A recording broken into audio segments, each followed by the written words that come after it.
Magandang araw mga kanegosyo. So ano bang pinagkaiba nung broke at saka poor?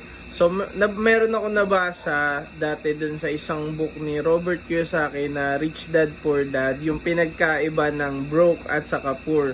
So pag broke, ang ibig sabihin nun, halimbawa meron kang binenture na business tapos medyo hindi nag-click yung business mo, nag-fail sa madaling salita, nalugi ka, yung mga ininvest mong resources doon, mga pera, oras, mga capital na pinuhunan mo doon, nawala, nasunog. So, broke ka nung time na yun. Pero, hindi ibig sabihin habang buhay ay broke ka na. Okay? So, pag broke, for that specific time lang yon. Pero, hindi nangangahulugan na habang buhay ay ganun na yung magiging situation mo. Okay? So, ang pinagkaiba naman ng poor ay, ang poor is about mindset and lifestyle. So, pag sinabing poor o poor mindset, ibig sabihin, yung character mo upon life is poor. So, bibigyan ko kayo ng halimbawa ng poor mindset. Halimbawa,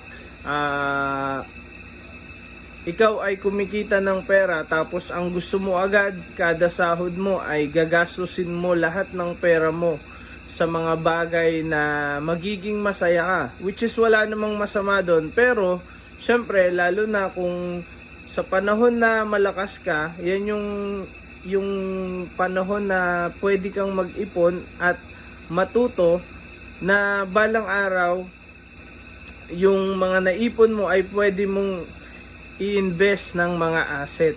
Okay? So, pag poor mindset, ang ginagawa nila ay binibili agad nila ng mga liabilities o mga bagay na kumbaga palabas ang pera sa kanila kesa dun sa mga asset na mga bagay na balang araw makakatulong na magpasok ng pera sa kanila. Okay? So, yan yung mga poor mindset. Kaya dapat,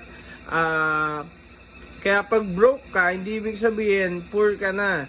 Ang poor is about mindset. So, ang broke, current situation lang yan ng buhay mo na possible na pagdaanan mo. At kapag, kung isipin natin, yung mga negosyante, yung mga nagnenegosyo, talaga dumadaan sila sa mga pagkakataon talaga na nagkakaroon sila ng failure.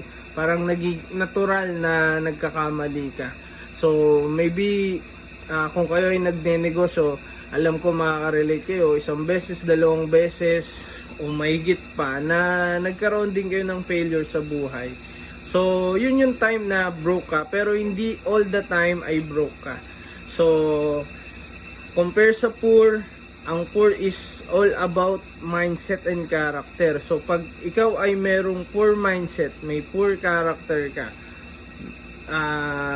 yung mga decision mo is hindi magiging maganda. So, anong gagawin natin? So, kailangan magkaroon tayo, i-develop natin yung sarili natin, magkaroon ng rich mindset. So, ano ba yung rich mindset?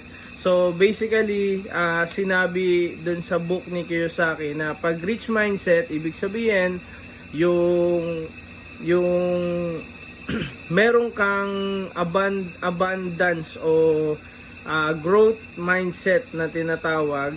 So lagi kang willing ka to learn, willing ka na mag-improve ng sarili mo, ng skill mo.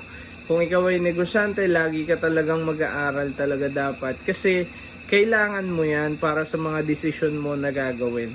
At isa pa, yung perspective mo sa financial. So, imbis na liabilities, ang mga paglalaanan ng mga hard-earned income mo, i-invest mo yan sa mga asset.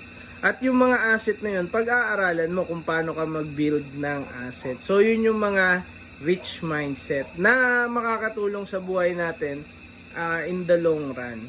Okay? So, kailangan magkaroon tayo ng rich mindset. So, yun lang po mga kanegosyo and God bless.